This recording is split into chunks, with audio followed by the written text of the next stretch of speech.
అంటే the biggest thing is అది ఒక సింగిల్ లైన్ సెంటెన్స్ కాదండి. ఓకే. ఇలా ఇలా ఇలా ఎందుకని చంపేసాడు అనంత is not a simple answer.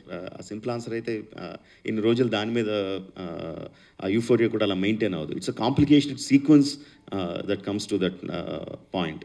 So నాకు తెలిసి సినిమా స్టార్ట్ అయిన తర్వాత జనాలు అసలు అందులో లింగర్ అయిపోయి చూస్తూ ఉంటారు కానీ దీని క్వశ్చన్కి ఆన్సర్ ఎప్పుడు వస్తుందని చూడరండి నాకు తెలిసి.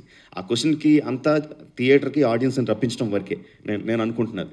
బట్ ఒకసారి థియేటర్లోకి వచ్చిన తర్వాత జనాలు దే విల్ బీ ఆ క్యారెక్టర్స్తో పాటు ఆ ప్రపంచంలోకి వెళ్ళిపోతారని అనుకుంటున్నాను. ఉంటుంది అదే అంటున్నాను. జస్ట్ నేను ఆన్సర్ చేసిన క్వశ్చన్ అదే. ఇట్ ఈస్ ఒక సింగిల్ సెంటెన్స్ ఆన్సర్ కాదు అది.